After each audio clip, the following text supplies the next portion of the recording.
I'm Paul Skinner, founder of MarketingKind, and welcome to this MarketingKind exchange in which we'll be asking how we can all fix everything, with my co-host this evening, our own Claire Eades, founder of Marmalade Film and Media, and of course our special guest, Jon Alexander. Now, if anyone is new to MarketingKind, we are a community of marketers and change makers who believe that the world's most pressing problems, most fundamentally of all, depend upon forms of human cooperation for their resolution. And so we can choose to read them as marketing briefs in disguise.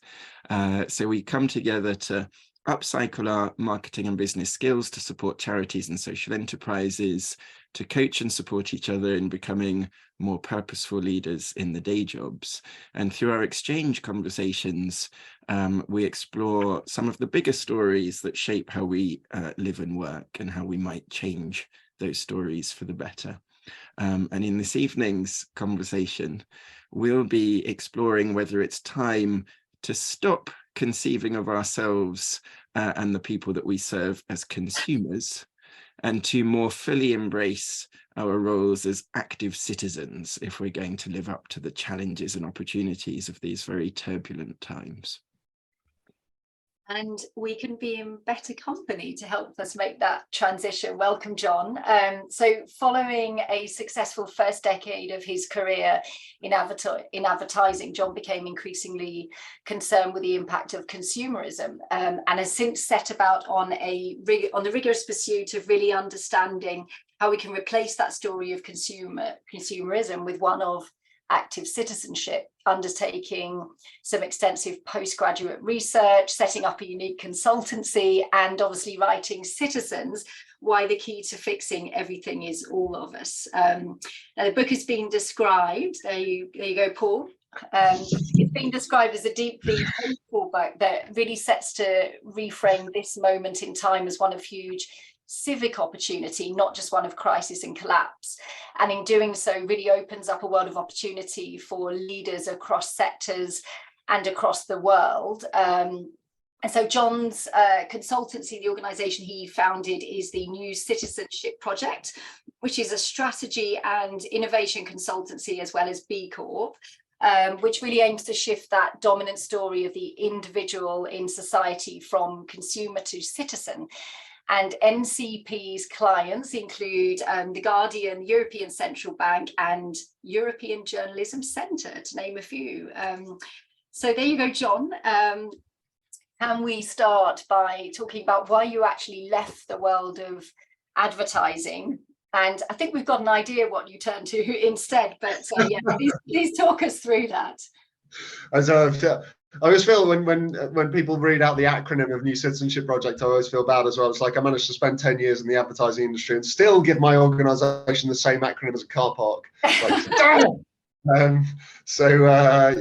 Despite the subtitle of my book, there is a degree of humility in my personality that I'll try and bring to the conversation.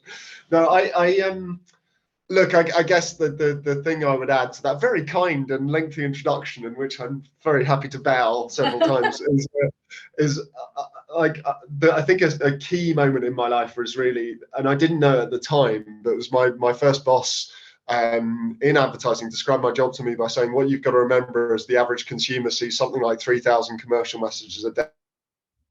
And this was back in 2003, by the way. The latest estimates are anything up to 10,000 a day. But he continued at the time to say, and your job is to cut through that. You've got to make yours the best. Yeah. Mm-hmm.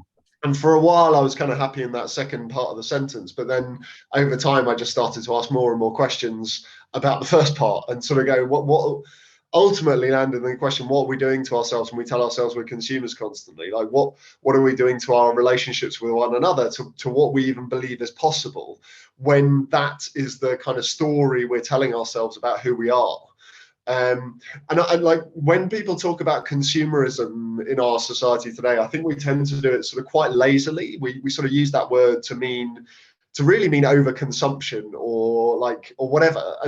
and when I use it, I'm talking about something quite specific. I imagine the word consumerism with a capital C and a hyphen between the consumer and the ism, right? Like, it's, to my mind, the definition of consumerism is it's the society that exists. It's the when the dominant story of the individual is the consumer. It's more analogous to a religion than it is to a sort of an on-off societal challenge. And I think from within that, I would argue that unless we can shift that story, that idea of the individual, then I honestly don't believe we can solve the problem that, like, face into the challenge of our time.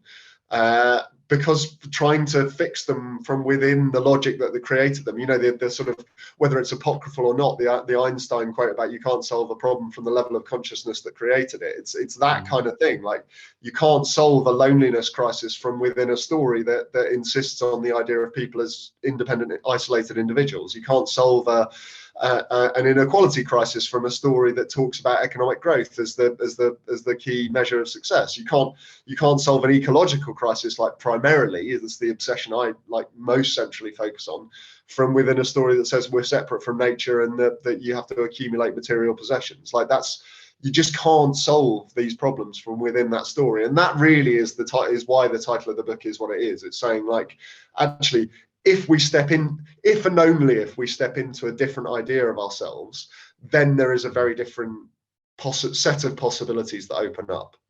Yeah, I wonder if we could dig into that sort of core premise a little further. I mean, I think, I'm right with you in that consumer is the word I most loathe in the whole of the English language. But stepping back a little, just as I might think that I'm English, British, European, and human all at the same time, a lot of people might think, well, okay, I'm a citizen when I vote and do voluntary action. I'm a subject when I want the state to protect me from things like invasion from a foreign power that I can't do for myself. And if a business happens to consider me a consumer when I'm working out which business to choose, which business to reward, which businesses to ignore, why is that such a big deal? And how does that become so pernicious? So I think it's basically, one of the ways I talk about this is we tend to think, as you say, that we tend to think that our society works like we move between different roles all the time. So we're parents and children and shareholders and consumers and voters and citizens, and we sort of move, but we think we move between them. And the argument at the heart of my work is that at any given time and at a sort of epochal level, one of those identities actually sits beneath really all of the others and comes to inform them with its logic. And for the last 80 years or so, my argument is that story has been the consumer. So it's not that we are parents and children and shareholders and so on. It's that we are consumer parents. We're consumer shareholders. We're consumer voters, actually. And that maybe is my most deeply held thing, is that I think democracy has become reduced to a consumer democracy where our only agency is to choose between the options that someone else offers every now and then, rather than to actually shape what our societies might be and are. So yeah, this is the three stories I talk about, which you've alluded to. I talk about subject, consumer, and citizen, actually in this moment in time, as stories that I believe are all present right now, and all kind of, I think we're in a moment that you can understand perhaps most powerfully as a moment when the story of the individual in society is contested and up for grabs. And I think sometimes the way I say it is that I think that one of the greatest dangers of our time is that too many of those in positions of serious power and influence can only see two possibilities. They can see the consumer story that we've been in for the last 80 years and that we constructed off the back of the two world wars, and that was a massively liberating shift from what came before. Something like my mum, when I was developing these ideas, I had some big arguments with my mum because she was like, this has been like hugely liberating for me and my generation of women in particular. Like, I remember my family's first washing machine, it was called a Hot Point Liberator. It's like that, and like it deserved its name, right? And I hear that. But the problem is that as I say, we've reached the end point of where that story can actually function, and we are now living in its consequences. And as that story collapses, and that's what I believe is happening right now, the only alternative story that most of those in positions of power and influence can see is the subject story. And that's the story that came before, the story of paternalism at best and authoritarianism at worst, the story that says there are a God-given few who know best, and they'll lead us to the best outcomes for society, so the rest of us should just keep our heads down and do as we're told. And I mean, you can see this in the kind of in the rhetoric of kind of democracy versus autocracy or whatever. It's this binary that suggests we kind of have to defend what we have. And I just don't. You can't defend it. Like the status quo is indefensible. It is collapsing. Equally, I'm not an advocate of the subject story, right? So we need another place to go. And this is where what I'm trying to do, and the reason why I wrote the book really was to try and make what I call the citizen story more visible, such that it is more available for us to step into. And when I talk about the citizen story, what I'm talking about is at that level, kind of as you sort of drew out of me, at that level kind of beneath the day-to-day roles, an idea that actually the right thing to do is to get involved, to contribute your ideas, energy and resources to the pursuit of the best society as a whole, to contribute and invite others to contribute on the basis that all of us are smarter than any of us, and that actually that's the strategy that will lead to the best outcomes for society.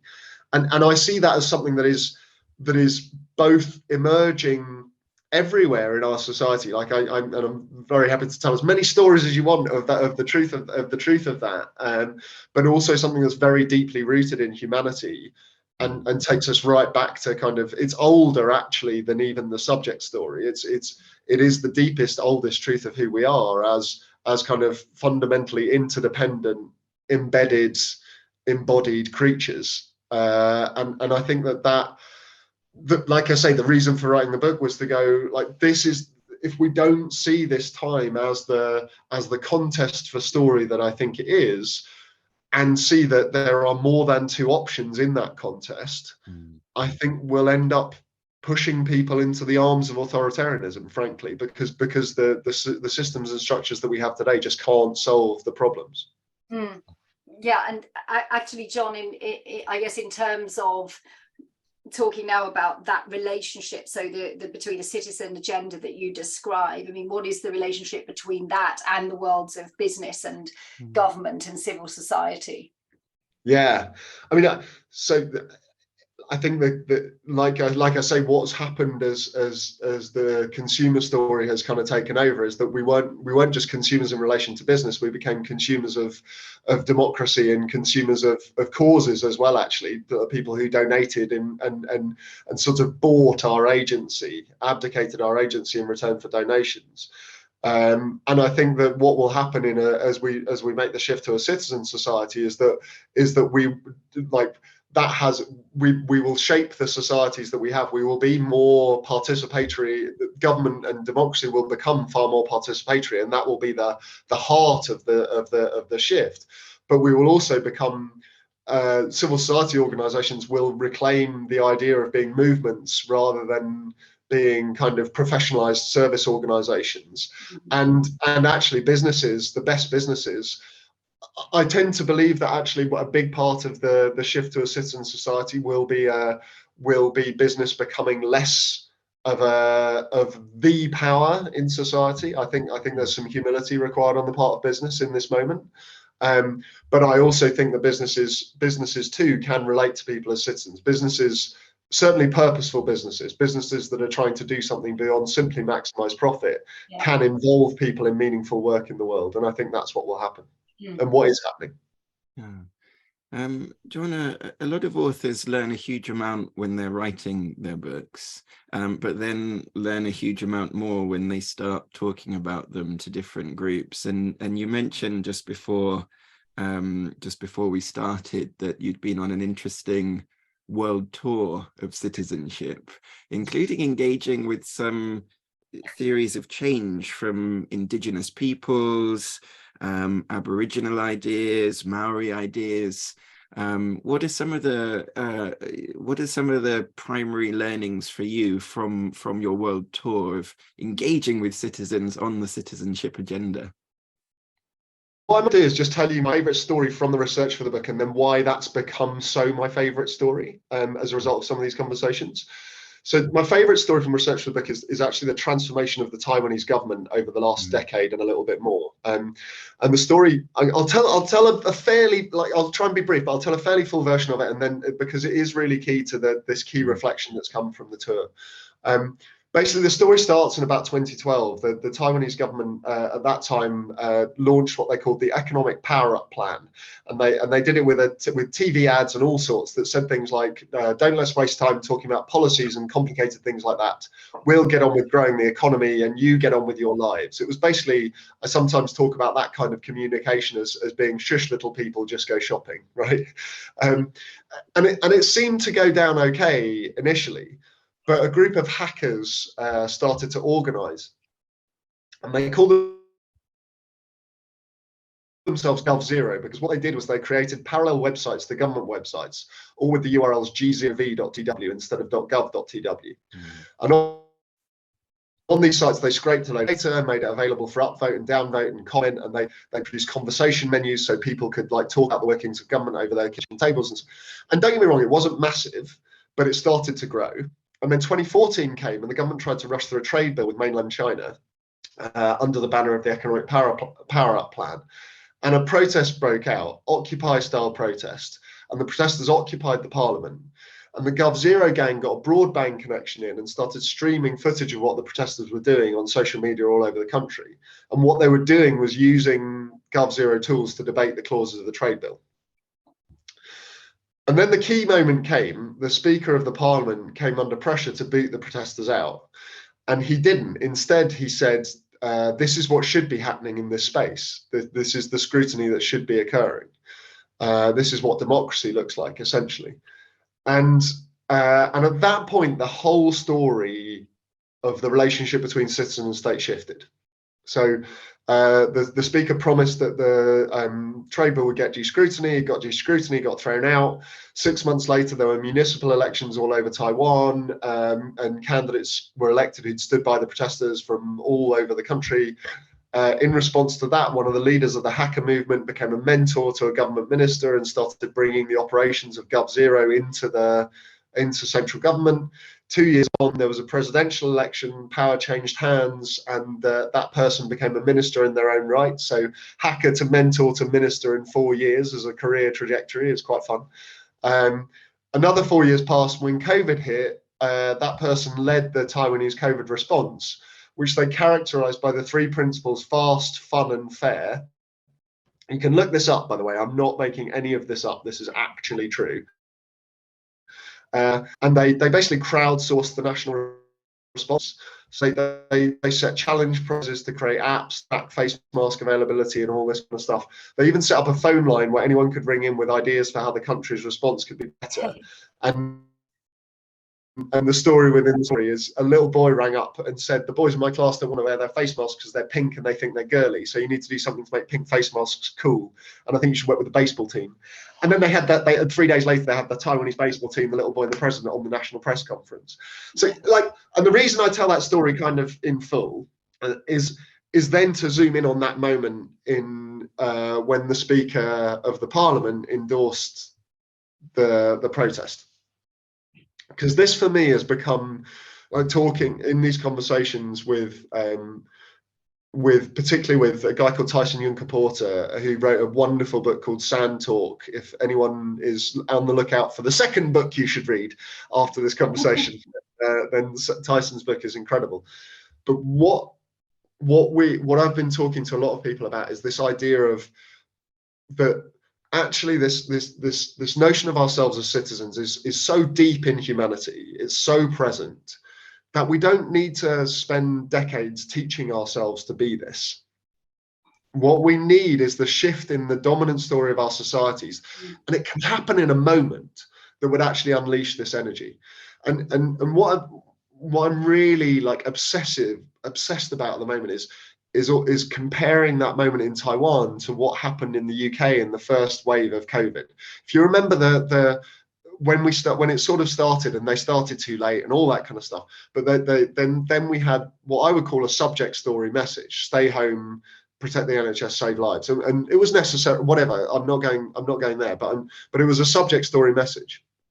But what people were actually doing was citizening, right? Like mutual aid groups, street WhatsApp groups, like the NHS first responder scheme, like that was designed for 250,000 people to sign up and got 750,000 in 36 hours. Like, but government couldn't see that. For whatever reason, and I don't actually think it would have been that different if it had been Labour or whatever. And as a result of not being able to see it, what they did was they shifted from subject to consumer. So what we had was stay alert, individual responsibility. You look out for yourself, they look out for themselves. Later that summer, we literally had Eat Out to Help Out, right, which is back in the news now. But in the way I understand it, was directly co-opting the citizen instinct in service of the consumer story. And yet, like, the thought experiment really is kind of, what if it hadn't? What if in that moment the story had shifted to let's do this? And government had said, we're going to come in behind the mutual aid groups, and we're going to support the councils who are working differently, and we're going to support the schools who are producing equipped PPE. And it sounds ridiculous, but particularly because we know they're actually getting faced in. But anyway, but it sounds ridiculous. But actually, when I talk to people in Taiwan, no one thought that Speaker Wang Jinping was going to do what he did, because he was an old guy, like establishment figure, governing party politician, all of that. And there's something incredibly powerful. And they also said if he hadn't done it, if he had kicked the protesters out and all of that, then GovZero would have gone back to being an arts project. An arts project. and now it's the way the country's run, right? Like, and so I'm really interested in, like, what is in that moment. And the thing I draw from the indigenous wisdom most is this notion that, like, this is who we are. Like, we are citizens by nature. We are collaborative, creative, caring creatures. We are by disposition embedded in the natural world and in the communities of which we are part. It's the story that tells us not to be. And so we don't have to learn a different story. We just have to get the space to step into it. And so a lot of my work now is focused on this idea of these moments. Sorry, that was the longest answer ever. No, and I think also when we talk to, as you mentioned, that restoring citizenship as that dominant narrative, we're living in what's being called a poly-crisis prone world, in which each crisis we face risks worsening the impact of other crises. So how can this help to shift that, and do you think your approach will deliver fast enough to help us face some of these challenges? Yeah, because I think it re-diagnoses it. Like, it's not a polycrisis. Like, this is a bit geeky and a bit kind of getting into your ancient Greek, but it's not a polycrisis, it's a meta-crisis, right? Like, it's not a load of disconnected, separate crises that are hitting us one after another. Yeah. They're all symptoms of an underlying crisis of the story of the individual in society. And you can't, like I said before, you can't solve them from within the dying story. But if we could step into that story, and again, I love the Taiwanese, the way they faced COVID. That thing of saying, like, they basically said, we don't know how to deal with this, but we do know that we'll deal with it best by tapping into the ideas and energy and resources of everyone. Like, imagine in this time, if someone in a real position of power and influence in our society were to stand up and say, I'm gonna level with you. Like, no one knows what a sustainable society looks like. We all know that's the truth, right? Like, just name it. Like, treat us as adults.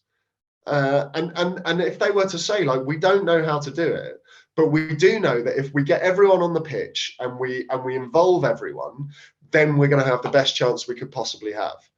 And I'd go further than this, actually, and I would say it's precisely because we are not doing that we risk going to a really dark place, because people know, right? Like, we know that these systems can't solve the challenges of our time.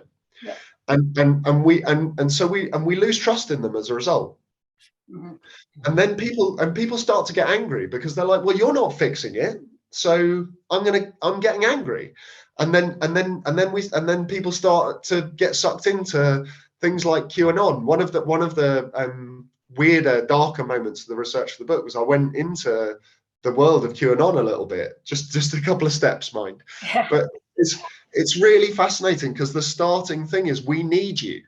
They say like you're needed here. We need you to help figure out what's going on in our country. And that is so different to the kind of we'll serve you, we'll fix it for you kind of vibe that is the current dominant message. Yeah. And so I guess what I'm saying is like I don't know, maybe the subtitle of the book is a little bit kind of hubristic, right? Like fix everything is kind of, but I certainly think that we can't fix anything without shifting. And I also think that unless we shift into that story, we will end up in the subject story, frankly, because I just don't think the consumer story can work anymore. And in terms of speed, which was your question, like I think the Taiwan story is a really lovely kind of counter to that, right? Like hacker to mentor to minister in 4 years. Yeah. Authoritarian state to world's most successful, second lowest death rate in COVID without ever going into lockdown in 8 years. Yeah. I want to pick up on that notion of timing for the UK, for other parts of the world. And you talk about, what is it in that moment? And I wonder if there have been some false dawns for citizenship. I, of course, remember the exuberant hopes that there were with the internet and with the, Don Tapscott's notion of Wikinomics and macroeconomics, that it would distribute power. You talk a little bit about New Labour in the book. I remember Tony Blair saying that the Labour Party would become the political wing of the British people. More recently, I remember, we were sort of kindly picked out by the Cabinet Office as part of the big society agenda, but which didn't really, the big society idea didn't really come to huge fertile fruition. Have we had some false dawns with this idea, and do we believe that now really is the moment for bolder citizenship? Because some of what I see is actually a more muted approach now. Recently, Martin Wolf from the Financial Times has called for a new citizenship, but his version of citizenship seems somewhat less radical and ambitious than yours. A little bit. No, look, I think, what would I say? I mean, I think there's a couple of different things going on in a couple of the different examples you referred to, but I agree with you. And I think, so maybe the first thing I want to say is I think if you buy the argument that this is who we are, then it becomes very unsurprising that it's been like really close to the surface kind of all the way through, and has always sort of been available but never quite stepped into. And I could take you back all the way through history, and one of my favorites is the Golden Age pirates as sort of an original citizen society, which my friend Sam Conniff has written a whole book on. There's the third book you should read. But I think what makes now different is a couple of things. I think the internet does make things different. I think we have a technology that has the potential, at least, to enable a many-to-many society rather than a kind of one-to-many society. But I think what we have done with it so far.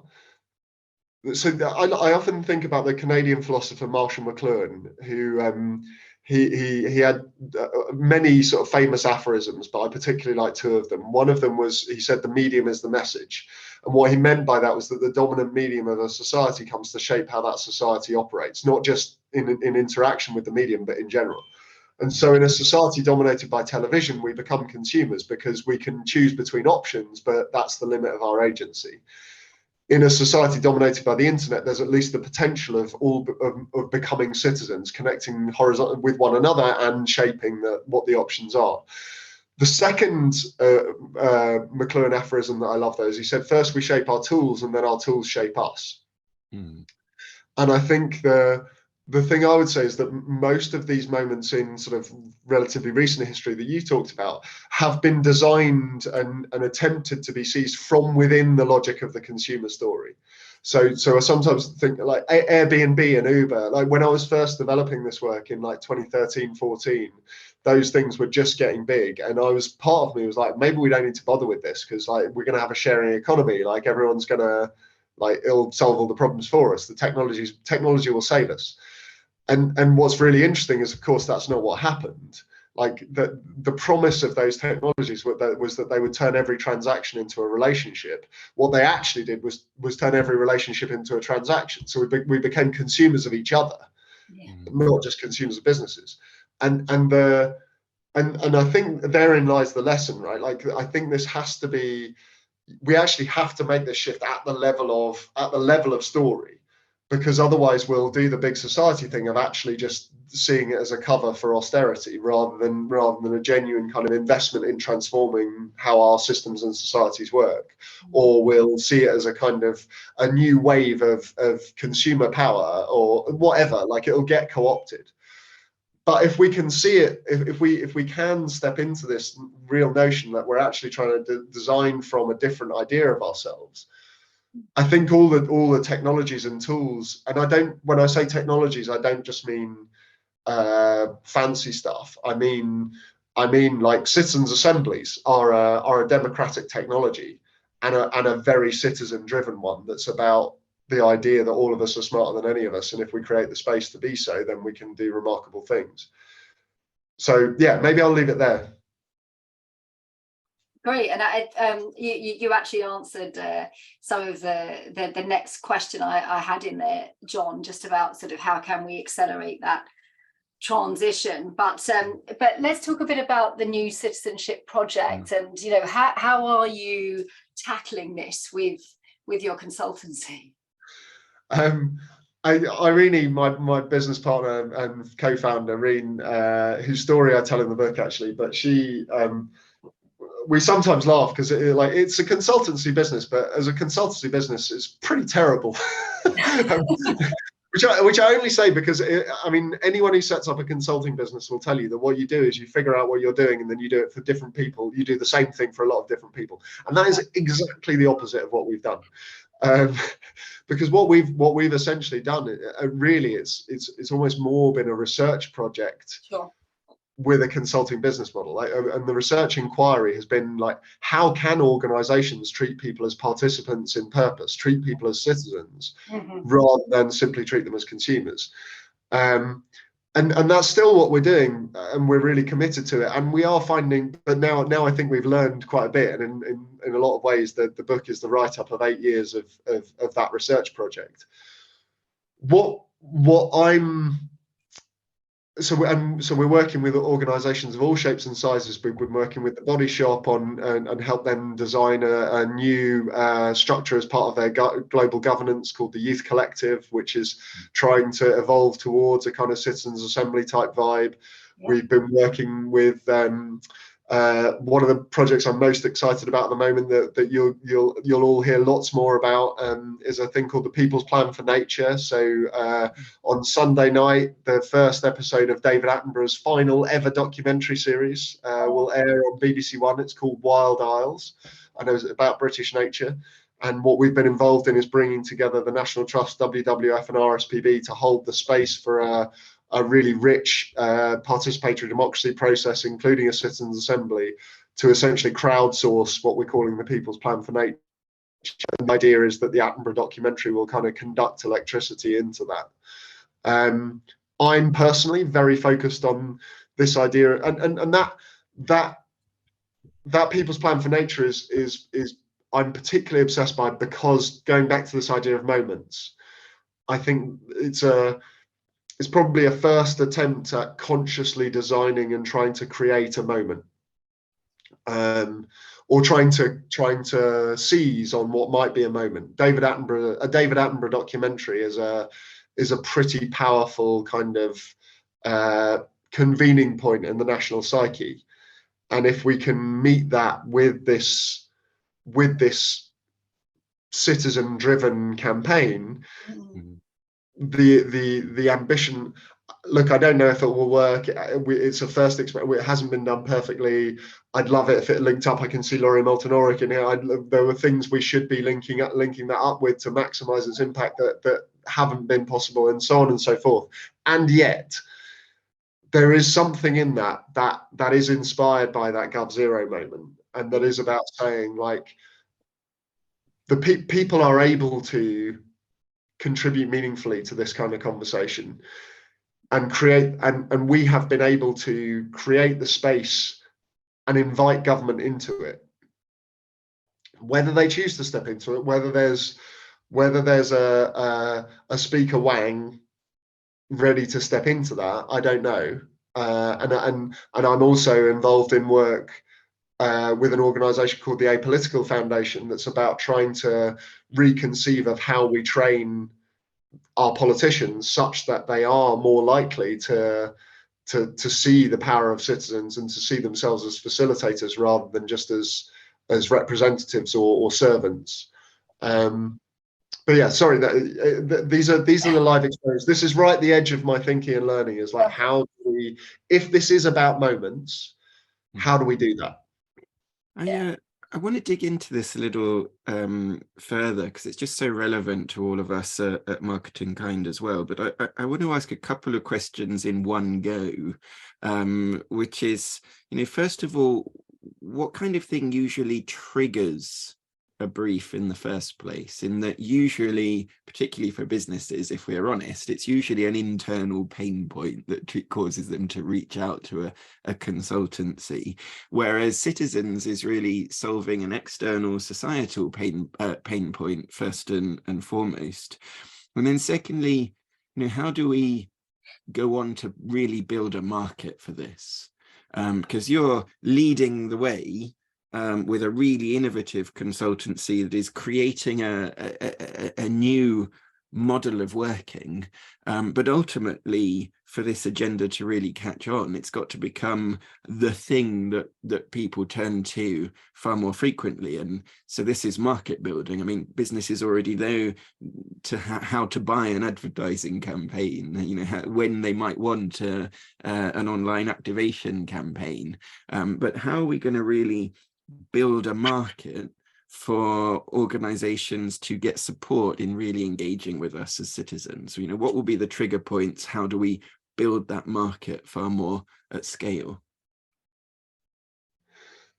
So look, I think this is I think the answer to this, it takes me into a slightly different part of the work I'm doing to this idea of moments.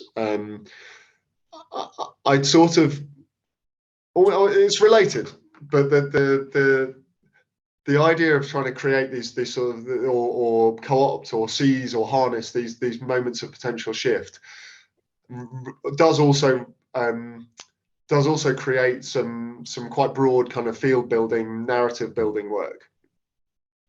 It doesn't depend on it, but it can be supported by it.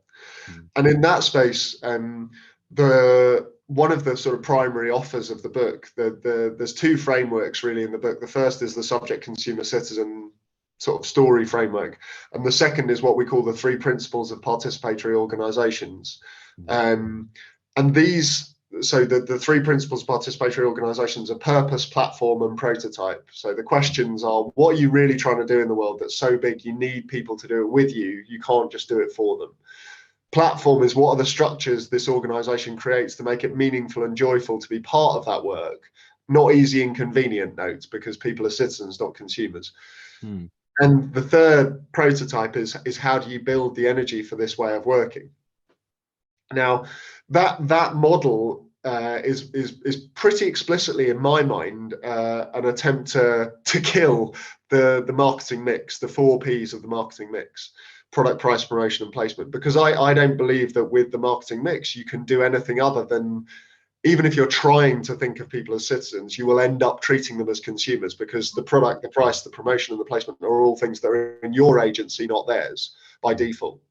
Whereas purpose, platform, prototype, it like you're designing around the idea that the whole point is to involve people.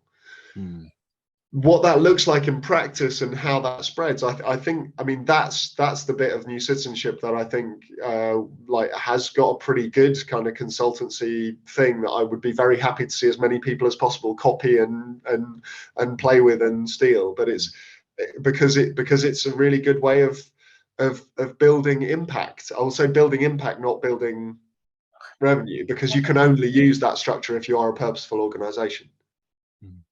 Yeah. So sorry, Claire.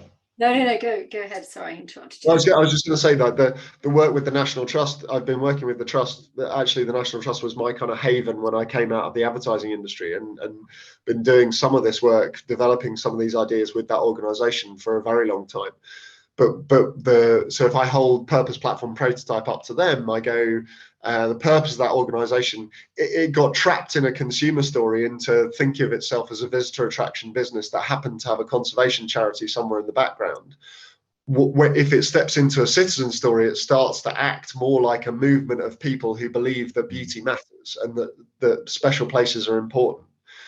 And then that starts to manifest in behaving as a platform, because you need to build you need people to be part of that. And one of my favorite examples, still one of my proudest things, is a campaign I worked on called 50 Things to Do Before You're 11 3/4. Oh, yeah. That is basically a crowdsourced set of activities, set of ways to connect with nature at a young age. And the interesting thing about this is that as we started developing this strategic work at the Trust, that this was in development as a marketing campaign, and it's the first iteration of what became 50 Things to Do for 11 3/4 was a campaign called Get Outdoors with the National Trust. But it's only when you step back and you go, how do we involve people in this? What's the relationship between people and place that we're trying to build, that you get to ideas like this. And by the way, it's been the most successful visitor marketing campaign that the National Trust has ever done. So, and this work has seen the National Trust sort of to reframe membership, like gradually and incrementally, but significantly, away from just being a free pass to places to being a sort of a participant in a cause. And that has led to them reaching much higher membership targets and having far more resilient membership in the COVID crisis than even the leadership of the organisation believed they would have, because they have shifted from a transactional frame to a relational frame. And so there's actually, if you're a purposeful organisation, and actually I think a lot of businesses are, like, if you go like Nike, you could play the same game with Nike. You could say like that actually the original purpose was to unleash the athlete in everyone. There have to be better business models for doing that than the consumer business model of like making Michael Jordan really famous and unattainable and then selling shoes with his signature on them. Like, and there have to be ones that deliver more genuine impact than that. So I think there's really something very powerful and promising in that. And something that can, the way I would articulate it is can meet the world where we are, but also go where we need to go. And I think that's a big part of the work. I guess I'm personally most excited about this idea of these moments. But I believe in that work very deeply as well. And I'm talking to people at various universities about how we might kind of put the rigor to it and so on. But yeah, it's all yours if you want it. Part 3 of the book. Yeah. You've given some really interesting sort of insight into approaches as marketers, Jon, you know, in how we can sort of take this story forward. And you know, the organizations that you mentioned, some of the really wonderful purpose-led organizations, you mentioned Body Shop, and you know, that are really at the center of those really purposeful organizations. But I guess, how can we create the right platforms and cultures to, you know, bring more brands and businesses on this journey? You know, what's I guess the case for them, and how can we as marketers really foster this approach?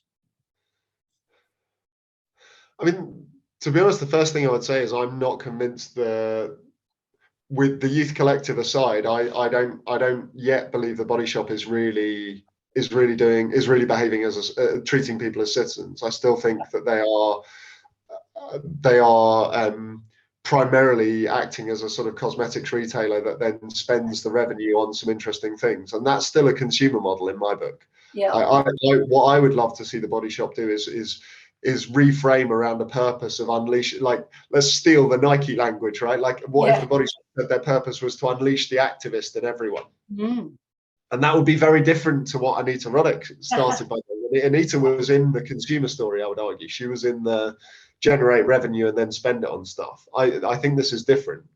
But if Body Shop became a kind of resource center for activists, with like, and activists like need to look after themselves, so you can still sell, like, the products still have value, but you involve people in a very different way, and you see your relationship to them not just as transactional again, but relational. And so that's so the first part of the answer is I think I don't think this is about the kind of, I think this is, what I'm talking about is very different to ethical consumption. Yeah. This is not just about selling slightly better stuff. This is about shifting the relationship between organizations and people to a footing that is about inviting people into their agency, not just transacting with them and taking and claiming their agency on their behalf. It's about inviting them into their agency on their own behalf. Yeah. And I guess I'd go back to the National Trust example again, and I could give you many more. And there's some, I think there's a pretty good business case for doing things like this. And I would hope that the only reason it's not spread yet, and is because we haven't sort of, it hasn't really been articulated in the world in this way. Yeah. And from what I've seen, and from the way the ideas we're working with have been responded to, including being invited here, I think there's pretty good signs that there is hunger from the marketing industry to do work that is transformative, not just incremental, and to take on the challenge of seeing people take on it's a really fundamental challenge to the marketing industry. Like, I don't want to understate, like, this is not just like, I mean, I was selling greener stuff in 2009, right? Like, in 2007, I worked on the shift of Eurostar from Waterloo to St Pancras. I mean, obviously that just means I'm old, but like, this isn't about sell better stuff. This is about transform the relationship. And that requires something really, that requires some quite deep self-work of people working in the marketing industry that is about, frankly, is about getting over the hero complex. Like, and maybe at this point I'll go back to you asked me the question about indigenous wisdom, and I talked about Tyson. Tyson closes his book with this lovely thing he took, which is his kind of the thought process of developing sustainable solutions, the thought process of indigenous wisdom, essentially. And he says the 4 steps are respect, connect, reflect, and then direct, in that order. It's really emphatic. And he says, he then says, like, and I'm paraphrasing, but he says something like, colonizer wisdom tends to work colonizer leadership or colonizer solution building tends to work in exactly the opposite direction. It starts by directing, starts by studying the numbers and then imposing a direction on people. It then reflects when it realizes that hasn't worked and it needs to figure out what to do instead. Then it connects in order to sort of build the relationships and understand really deeply why it hasn't worked. And then, as a result of that connection, just at the end of the process, before it's about to toddle off back to the city, it gets tears in its eyes and develops a deep respect for the culture it's just destroyed. And like, I read that for the first time and my heart like stopped, because that's so much of what I did for a decade, right? But I think what's in there and what I want to bring out of that for this conversation, like, in the correct order: respect, connect, reflect, direct. That is a serious challenge to the marketing industry, because, like, to go back to you and I share this dislike of the word consumer, Paul. The word consumer is fundamentally disrespectful. It carries an assumption that people are selfish. Yeah. And the starting point, if you think of people as consumers, you are being disrespectful. Yeah. I know I've got a ton more questions. I have no doubt Claire has a ton more questions. We also want to open up for group discussion. People can raise their digital hands. I saw that Richard Wayne and Roy Sandbach have already put questions in the chat, so maybe you'd like to put the questions directly. And I just, while giving people a moment to think, want to make one comment to pick up on that idea of, you know, consumerism as a disrespectful word. In some ways in marketing, it's easy to see us as the bad guys because we fostered consumerism. But another way of looking at it is that maybe we've been weak rather than bad, in that, you know, the notion of reducing people to consumers, humans to resources, or communities to markets is really borrowing from a financialized economic logic, which is denatures our context, extracts human context, human nature, human relationships, and leaves us with internal number-driven targets that are really devoid of that bigger story of meaning and purpose that the numbers should be reflecting in the first place. And so perhaps more of us should be following your lead, Jon, in thinking that, you know, maybe our storytelling capabilities shouldn't be in service of something that is fundamentally wrong, but it should actually be pointed in a healthier direction for all of us in the long run, to begin with. But unless you want to challenge any of that, Jon, maybe we could bring in some people from the group. I don't know if Roy or Richard would like to pose your question. If anyone would like to come on camera at the moment that wasn't previously, that's good as well. And if I don't see any hands, I think, so I will, Roy, I think is ready to go. And I have tons more questions if there are any gaps. This is a quick one, actually. And hi, Jon, thank you so much for this, by the way, because it is quite challenging. And I'm going to put myself in the unusual position of defending the consumer here, and indeed defending consumerism. For years, I haven't, but I'm going to do it now. I do think there is a marketing challenge, but I'm not sure, I'm not convinced that consumerism and all of the baggage which comes with it is that challenge. Let me explain. We are all consumers. I think having a citizen-centric heart will build purpose and personal happiness, but we are consumers. And in fact, I gave a keynote at a major sustainability conference, a science conference, a couple of months ago. And I realized that in the next 15 years, there will be another 1.5 billion consumers in the middle class of China and India. And if we're expecting them to consume in a somewhat different way to the way in which we consume, then we are absolutely kidding ourselves. The challenge, I think, is that consumption is currently unmanaged. Mm-hmm. There is no circularity, and there is a net imbalance on all of the planetary assets that we have, so that the place we live is declining. Now, I think the challenge for marketing will be how to get people in the world, and I mean globally, into a position to recognize that they have an opportunity and a challenge to build some circularity and into their use of things, so that we don't have that net deficit.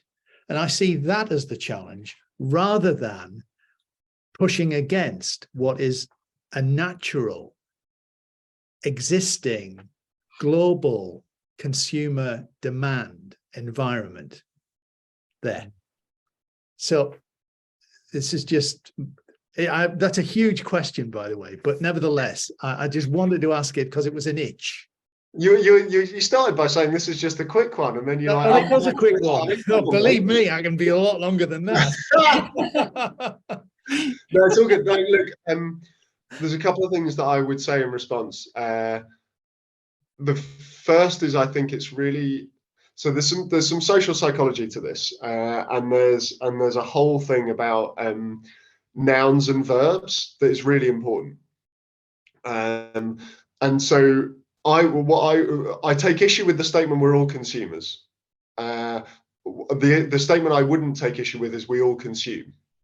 And there's a really important difference between those two things. Like, so one of the ways I would articulate the work I'm trying to do, I'm doing, is I think what we have today is a society where we're consumers who occasionally vote and bring the orientation of the consumer to bear even on that act. And what we might become, what we are becoming, what the Taiwanese became in COVID, is citizens who sometimes consume. And that, I think, that's a fundamental difference. And maybe to go on into your articulation of the circular economy, because I think this then plays through to that. Because what I worry about, what I see at the moment in the circular economy debates, is that it's becoming an increasingly technologized conversation, where the circular economy has become about materials and recycling processes, and actually has removed the agency of the citizen, precisely because the language that is being used is that people are consumers, and so you can't expect anything more of them than that. Actually, at an unconscious level. So I give you, there's a woman who's doing remarkable work in this space called Cara Santos. She's really smart, deep thinker about the circular economy and how it might function. There's a lovely organization now, a global movement of outdoor sports shops and retailers that's turning themselves into essentially a kind of a network of training facilities to help people learn to repair and reboot and this kind of stuff, and have like repair parties and like after après ski, which sounds a bit worrying, frankly, but anyway. So there's something, and that is like, that's what you do when you do the circular economy with citizens rather than doing the circular economy for consumers. Okay. The final thing I want to say on this is, and the India-China reference I think is really important. And it's just to say, like, sometimes, like, Taiwan and China right now is so, like, obviously it's the center of the geopolitical thing. And I would argue part of the reason for that not many people are talking about is because Taiwan is showing a different way, showing the future of democracy, frankly. And that's why it's such a significant threat. But the other thing I would also say is this one of the most exciting examples and most sort of longest history examples of citizen working in the world comes from India, and the idea of neighborhood parliaments that is in I think it's Karnataka and Tamil Nadu. No, not Tamil Nadu. That's Sri Lanka. I'll get it wrong. But there's a movement called neighborhood parliaments, which essentially is a whole different way of governing communities that involve everyone in the discussion, and is actually then ties you back to indigenous wisdom processes. That I won't talk about now because I'll carry on talking for too long and we should hear some other questions. But does that, like, I think that would be my take on the way you framed it. Interesting perspectives, John. We could talk forever on it. Thank you. Thanks very much. I think Richard Wayne, Richard, would you like to put your question? And if anyone would like to raise their digital hand, otherwise Claire and I and Roy can certainly keep going. But Richard, if you would like to put your question. Sure. Hi, John. So I was thinking about this again, in relation to the language of citizenship and the idea of us as human citizens being in control, potentially above of, or having some relationship to the rest of a system, which is a dominant relationship, and whether or not that in itself is part of the construction that really has led us to where we are, and how we deal with the idea that standing above nature rather than within nature and as a component of it, how are we a citizen within all of that and not above all of that? I think that's the question I'm trying to ask. Yeah, so my take would be, I mean, in the way I think of it, maybe it's worth saying, I think the way what I think a big, sorry, too many thoughts all at once. The first point I would make is that I think one of the reasons I use the language of citizenship is because I think we badly need it. And I think that unless we reclaim that language for the idea of what I would call citizenship as a practice, citizenship as a kind of embedded orientation to the world and our communities, then it will become the default currently is that it's become co-opted, like many other things, by the consumer story, and citizenship has actually become a status that you hold or don't hold, a passport that you hold or don't hold, and something that can increasingly be bought, right? And unless we challenge that, one of the beautiful discoveries in the research for the book is that the word citizen literally means together people. And we tend, like, in the way we've come to think of citizenship, we tend to think of citizen as derived from city, that there is a city first and then people are citizens of that. But actually the etymological structure is the reverse. Like, the word citizen comes first and means together people, and the word city actually derives from the word meaning the citizenry, and it just means a place where people are together. And so there's something lovely in that.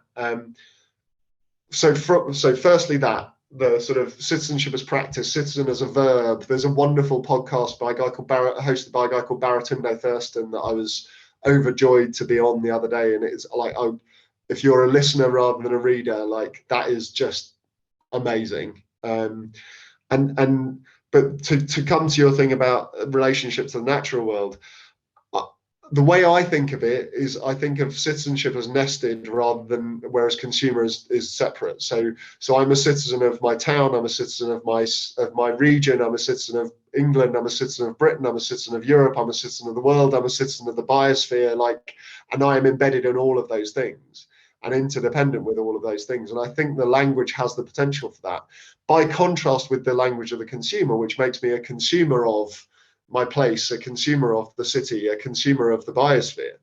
And so I'm not trying to say I think it's perfect by any means, but I think the idea of being a citizen of something is to be embedded in it. The idea of being a consumer of something is to be outside of it and extracting from it. And so I think it at least has I don't think it cuts off the relationship to the natural world that we need. But I totally agree that we need it. I hope that's at least vaguely helpful. That's a great answer. And I think that the thing then for me beyond that is, you talked about inner work, and is that where you think the inner work is, within that idea of the nested citizen within all of those levels? Because my concern is, well, what do people see from the language of citizenship? How do we ensure that people are seeing the nesting? That's, I think, is interesting. I mean, I think what the word citizen does sort of immediately is it hints at the idea that our agency is only ever collective, and that we are only ever part of something, not the individual hero, and not with solely individual agency. But I think, as you say, like, the challenge, the work is to go deeper and deeper into that and find what that means and what that challenges in who we are and what we might do. Thanks. Thank you. Looks like we have a couple more hands raised. So I think Teresa was next, followed by Simon. And I saw Marin had also raised her hand before. I think if Marin comes back, we may get all in. So Teresa. Oh, you're on mute, I think. There you are. Okay. Your comment on Taiwan and China just made me think, how dangerous is this? Because I was thinking, when I read about Ukraine, they say the real reason that Putin invaded is he didn't want a functioning democracy next door. And this is going against a lot of vested interests. So I just wondered your sense of, actually, is this a really, really dangerous idea? Which is not necessarily a bad thing. More precarious. No, I think it is a dangerous idea. But I think these are incredibly dangerous times. I think, yeah, frankly, yeah, I think it is. I think it, and I think it will be. I think there's a big part of the work that is about making these ways of doing and being kind of safe for the people who hold the power to either step into them or not. So Speaker Wang, only because he had to be a remarkable person to choose to step into the story and to allow Taiwanese society to step into that story. But GovZero played their part as well by getting that broadband connection in and sharing it all over the country and making sure that the possibility was visible and not as scary. And I think, but I think you really struck me. Like I think thinking of this as a dangerous thing is quite an important thing to do, because it does create the task of making it safer. Yeah, definitely. Thank you. Thank you. Simon. Also on mute. Oh, and now gone. Oop. Go. There we go. Can you hear me? We can. Sorry, I was out walking and listening, and so I had to leg it back. So I was back in time to ask my question. Jon, I'm really interested by your conversation about the hero complex for marketers. I saw the post that sparked a good amount of debate on that, so thank you for doing that. I thought it was really interesting. What I want to try and understand is, why do you think that is?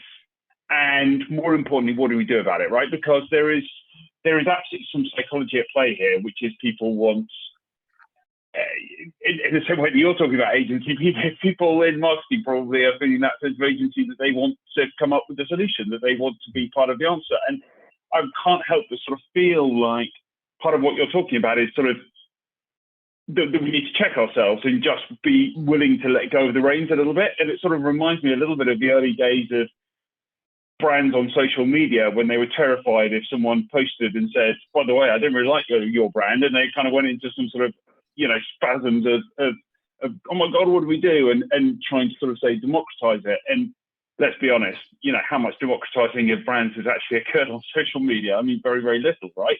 So what do we do about that? What's driving it? Is it this threat that's, I thought your point when you were talking about the Body Shop, which is activists still buy stuff, and your distinction between the noun and the verb is absolutely right. But are perhaps people worried that this threatens the behavior, the verb, and therefore that embracing this actually means to no consumption or reduce consumption?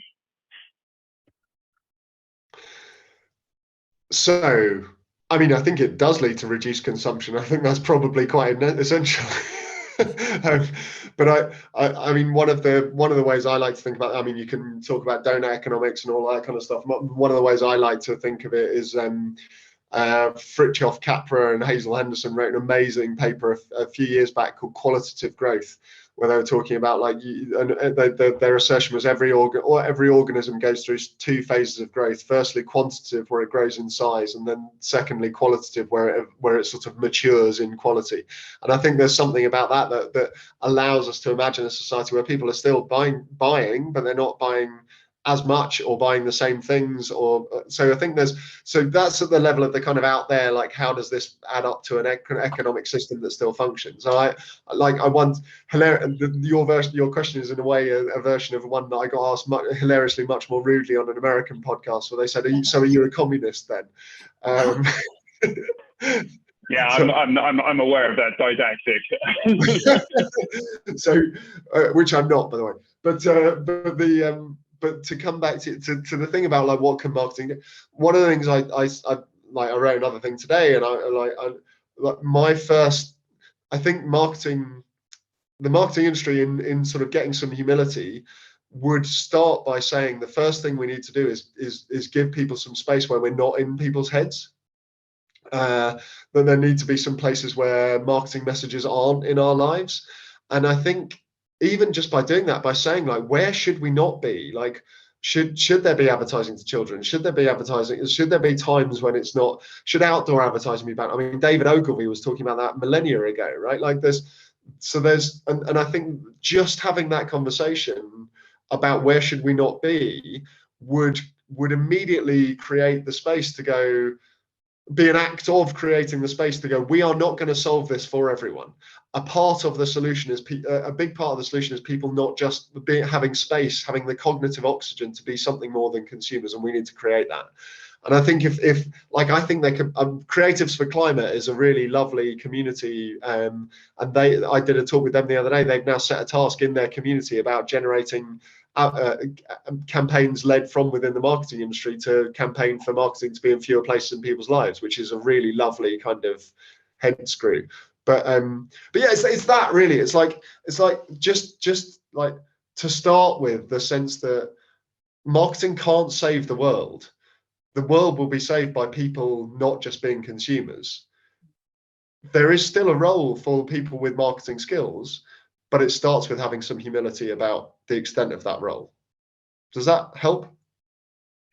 It does, absolutely, and I totally get it, and I'm totally with you. The challenge that I think it leaves me with is loss aversion, because a lot of what you're talking about is what we don't do, and I'm worried that actually what's more likely to drive change, giving people something that they can do versus, and listen, I'm being sort of unnecessarily binary in that, and I appreciate you're not saying both things. So the stuff you're talking about setting up proper citizens and assemblies and the brand equivalents of that, and actually doing that. But that's the thought going through my head is what's the positive message of what we should as marketers be doing, as well alongside as those things that we should stop doing because they're destructive. Well, so my answer to that is tap into the ideas and energy and resources of your customers. Don't just sell stuff to them. Like, that is an enormous creative opportunity, and you have the biggest resource base in the world that you're completely ignoring at the moment because you're trying to do everything for people instead of with them. Very fair challenge. Thank you. We are so close to running out of time. Should we, Anna, do you want to put really short question and response? On mute. No, I can't. I don't think the headphone speaker works at all. Can you hear me now? Yeah. So my question is a practical question, really, because I love all the stuff that you're saying, John.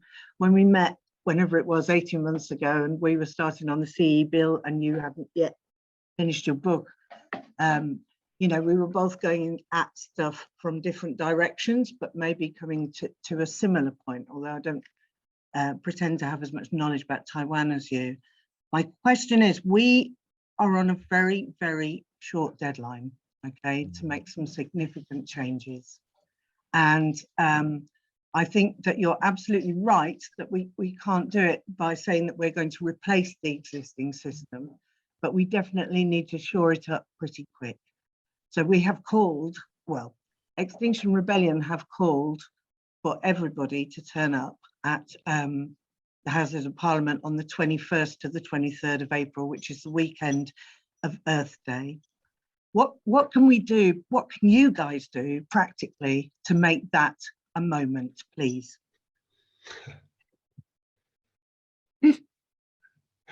I suspect that is too large a question for precisely 0 minutes, but I mean, I think I know that there are some conversations around the People's Plan for Nature. I think that with that coming out into the world and David Attenborough's documentary coming to a climax around the same time, like I think there is serious potential for a moment brewing. And I'm in there. I'm trying to do my bit as well, but I think that's probably all I should say for now, like without sort of extending the session beyond its time and so on, but we'll be in touch, I'm sure. Yeah, thanks so much, John. I feel that we just sort of scratch the surface, and almost it should be an annual discussion to sort of check in and temperature check. But yeah, thanks. It's been really lively, really thought-provoking, and yeah, very exciting discussion. But just a few little reminders of events forthcoming. So on the 14th of March, there is Coffee with a Cause, which is the Leeds Power Chair Football Club. Digital Fireside with Sophie Devonshire on how to thrive at work, which is on March 20th. Your MarketingKind with Sally Donahoe and Dr. Chris Arnold on closing the attitude behavior gap in ethical purchasing. That's on March 28th. And then there's an in-person gathering, which is on April the 20th with Louisa Zayan, co-founder of Toast Ale. They're a really interesting organization that I know well, actually, but that's on brands and system change. And just finally to say, if you'd like to become a member of MarketingKind, please go to marketingkind.org if you're really interested in becoming an active part of the community, and drop a line to introduce yourself. But yeah, thanks for joining, everyone. Hope you're taking something away from this. Yeah, and see you soon. Thank you.